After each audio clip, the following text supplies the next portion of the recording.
Well, a senior United Nations aid official has described the latest Israeli airstrikes as unconscionable. Mohanad Hadi, who is the UN humanitarian coordinator for the Palestinian territories, said the Palestinian people had endured unimaginable suffering. He called for the ceasefire to be reinstated immediately. A UNICEF spokeswoman in Gaza said she'd woken up to her guest house shaking. She said for at least 15 minutes there'd been loud explosions every few seconds. This morning, the moment we realized that we were going back to war, the first thing I thought about was, what about the hostages? This is a death sentence for the hostages, and it's simply terrible. It feels like this is a cynical move by the Prime Minister, who, in my view, is doing everything he can to maintain what he has, his terrible, awful government, and that it comes at the cost of the hostages, at the cost of soldiers, and at the cost of the continuous destruction of our country. This is a cynical decision by a leader who is determined to survive at any cost, even at the expense of the hostages, in order to maintain his government. And it is very, very sad because it is truly a stain on the state of Israel. Who could have ever thought that the country would actually sacrifice its own people, abandon them, when it could have rescued and freed them? He, Netanyahu, could have given them, Hamas, what they wanted, and bring back the hostages. And later on, when Hamas would have violated the ceasefire, and they would have, he could have acted more calmly and advanced his plans. But he made the decision he did in order to preserve his government, to keep Itamar, Ben-Gvir, Bezalel, Smotrich, and the extremists in his coalition. I'm worried that we're returning to a state of war. I understand the situation. What worries me is the condition of our hostages who are still there. But in some way, I don't know if we have any other choice.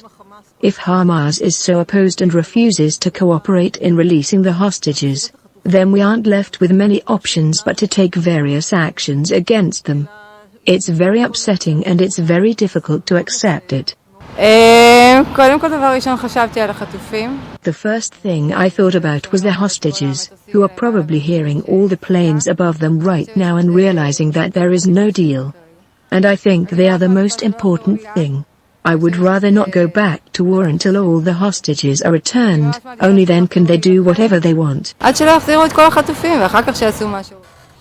cross-section of Israelis there reacting to the renewed bombardment of Gaza by Israeli warplanes. Well, for more on the latest Israeli attacks on Gaza, I'm joined now on the line from Qatar by a spokesman for the Hamas Political Bureau and former health minister in Gaza, Dr. Bassem Naim. Dr. Naim, thank you very much indeed for joining us. What sort of updates are you getting from Gaza? We're hearing of very intense airstrikes followed by artillery strikes across the country. Thank you very much. Unfortunately, while we were yesterday up to the late hours in the evening in negotiations through the mediators with the Americans to bridge the gaps between the different proposals, because we have responded very positively and cooperatively to Witkoff proposal. And we have accepted this, but our condition was, yes, okay, we are ready to release one of the the Israeli soldiers with American nationality, plus 4 other bodies, but it has to be part of obliging Israel to continue implementing the rest of the deal, which is the 3 phases, and we have implemented only 1 phase. And up to late yesterday night, we were still in negotiations to bridge the gaps. Unfortunately and surprisingly, with the green light from the Americans, from the administration, the Israelis have brutally attacked our innocent civilians while they are sleeping at home at 2 a.m. that caused a massive destruction. More than 100 airplanes attacked Gaza residential buildings simultaneously at the same time, causing killing of more than 500 Palestinians. 70% of them are children and women and elderly, and the rest, all of them are civilians, innocent civilians, and 500 others or 600 others were wounded. At the same time, they have called a lot of Palestinians who are in cities or villages near the border to leave their houses permanently under the pressure to be attacked. Again, Netanyahu from the beginning, he was planning not to go for the deal up to the end. He was intending from the beginning to sabotage the deal. He was planning only to consider the deal as a deal of exchange of prisoners, but not a deal for permanent ceasefire, to reach a permanent ceasefire, to end the war, to withdraw totally from the Gaza Strip, to rebuild the Gaza, or to reach a political solution for this conflict. I think he wants to get his captured Israeli soldiers back, and then to continue the war against the Palestinians again. I think this is the responsibility of the mediators, in particular the Americans, who were engaged with us up to late hours yesterday to find a compromise, who give the Israelis this green light to attack the Palestinians, to kill these huge number of innocent civilians. We hope that the international community can carry its responsibility by obliging Israel and the Americans to respect their words, to commit to their deals, and to implement the deal as it has been signed on January 17th as a one package of 3 phases. And what, unfortunately, I have to hear such lies from the spokesperson of the Minister of Foreign Affairs in Israel. No, it is clear in the deal that this is a package of 3 phases, and one phase lead to the other.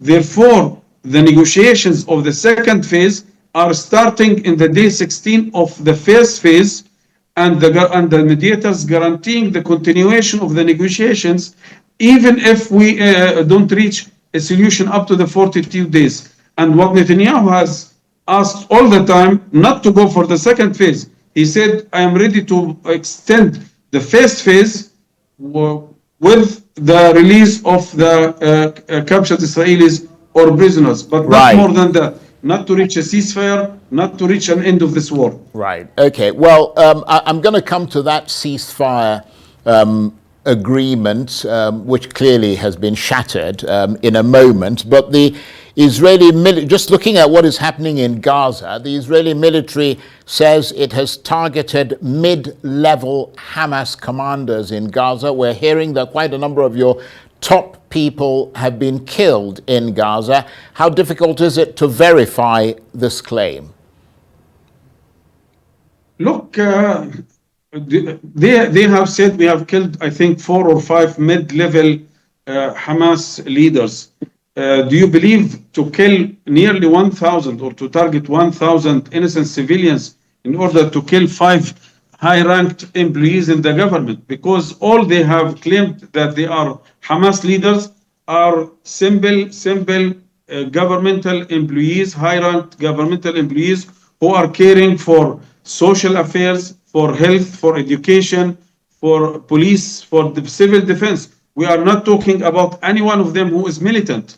This is one. Second, why to wipe out whole families from the civil registry in order to kill someone? We know that the Israelis have all the capabilities and all the facilities to so-called precise targeting. When they were able to kill someone in his bedroom, in his bed, if they want to do it. But I think the goal is from the beginning is to brutal attacking the Palestinians, so that to push them to implement the so-called Trump plan of evacuating or forcefully pushing the Palestinians outside of the Gaza Strip. I think what they have claimed is not true. Again, they are simple governmental employees in health and different sections. But it is also true, is it not, that Hamas has used civilian infrastructure in the past as cover for its military operations, with people in Gaza regularly complaining about the behavior of Hamas militants who blend in with the population and endanger the safety of civilians? First of all, about Hamas and its relation to its people, this is the decision of Palestinians. We have many times said it again and again. We are not looking for being in the government for any moment more than now, because we are ready to leave the government immediately if we have a Palestinian alternative. And we have said it many times. We are ready to go for elections, transparent, free elections, so that we can allow our people to choose their leadership, to choose their political track, and to decide for their agenda. The Israelis have no right to decide who is ruling Gaza, or who is ruling the West Bank, or who is ruling any Palestinian territory at any time. This is our decision. That this is not their decision. We are not deciding for no one, neither in Israel or in the United States or in Nigeria, about their government, about their leaders. This is a Palestinian decision, and I think a lot of what they have said, because most of the polls run by neutral bodies, including some European bodies, European institutes, showing until now a vast majority of people supporting the movement Hamas and supporting its agenda. Therefore, that some people are angry, this is acceptable, and I can understand it. No one can go through such a brutal situation created by the Israelis intentionally. When you allow 100 airplanes to attack at the same time civilians at 2 a.m., I think this is brutal and offensive. Second, what does it mean to use civilian houses or civilian resources? If you kill someone with his family, is he using civilian resources for Hamas? I am a Hamas member, and is this an excuse to kill my family and to destroy a residential building with 50 or 60 men in order to target me? I think this is not. Again and again, Israel is using the same lies and the same propaganda, which has been proven not by me, not by Hamas. It has been proven by the ICG, by the ICC, by all UN reports that Israel is using Palestinians, civilian Palestinians, as a human shield. That they are using famine, food, water, electricity, starvation as a tool of war. I think Netanyahu is considered accountable for war crimes and crimes against humanity and ethnic cleansing by the ICG and ICC, because his army and his government are using these as tools of war. So basically, Dr. Naim, Hamas is insisting that negotiations go to the second phase and allow for progress that may entail issues such as post-war government reconstruction, etc. On the other hand, the Israelis are very clearly not interested in proceeding to the second phase because they have no interest in allowing Hamas to maintain control over Gaza. Is it a bit naive of both the Americans and Hamas to think that Israel would proceed to the second phase and allow Hamas to remain entrenched in Gaza as it was before October the 7th? No, at all. I think these are two different issues or topics. When it comes to governing Gaza or ruling Gaza Strip, we have already, with the Egyptians, reached a compromise to form an independent body or committee from Palestinians, neutral Palestinian, non-politically affiliated Palestinians, and they are ready today to go into Gaza, and part of them are already in Gaza, to run everything in Gaza from A to Z, and we are ready to leave everything. And this is not a question of being in the government or not for us. We are ready to leave it immediately.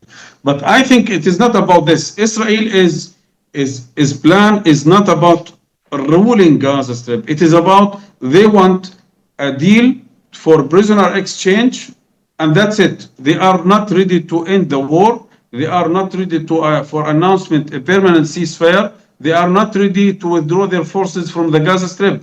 And I think it is not. We are not silly to allow Israel to reach this phase that we are negotiating to give them the captured Israeli soldiers only to get more food. We are ready for, and we are ready also to compromise or to find an alternative when it comes to first phase or second phase or third phase, if it is leading us to the final goal of ending the war, permanent ceasefire, and total withdrawal of the Israeli forces from our territories. I think it is a very simple and basic right of the Palestinian to enjoy their freedom and dignity and self-sovereignty. But we are looking even for more, to open a political track, a political vision for a political solution of this conflict, long-standing conflict. Why should we accept to continue living under the Israeli occupation? Why? I think it is very simple and basic, and it is guaranteed. It's a fundamental rights and human rights law that people have all the right to have their self-sovereignty, independent state.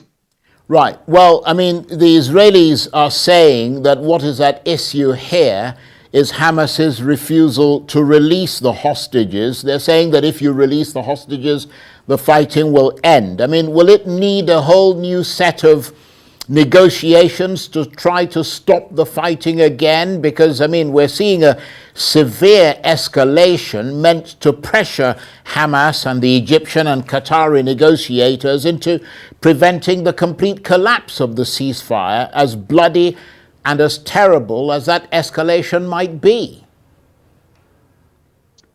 As I told you, we were up to late hours yesterday. We were in negotiations to bridge the gaps, and we were surprised by such attacks. And we are still in contact with the mediators and with through them with the Americans to bridge the gap and to find a way out.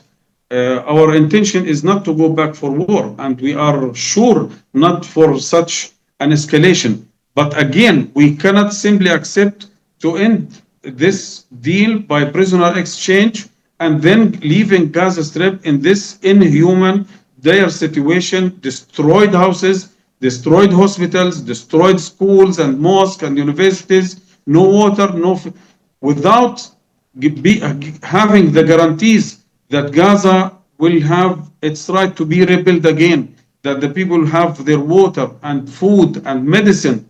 How can we accept a deal, such a humiliating deal? Therefore, it is not about prisoner exchange.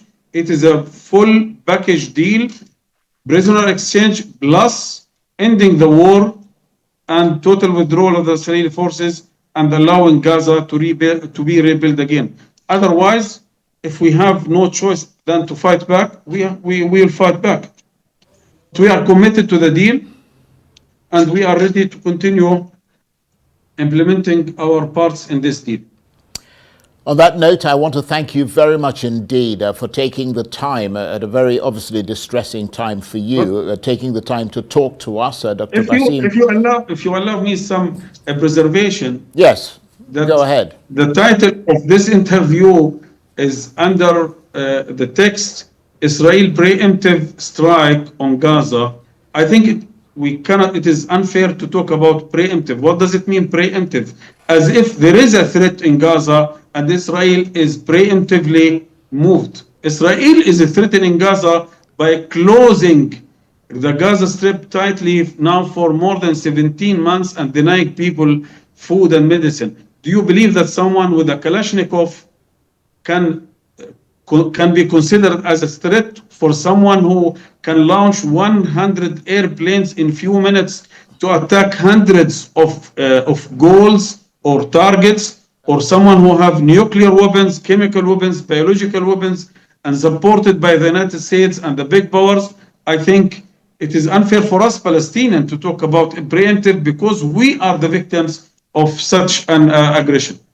And your observations have been duly noted. And I want to thank you again for joining us. Dr. Bassem Naim is a spokesman for the Hamas Political Bureau. He's the former health minister in Gaza, and he was talking to me on the line from Qatar.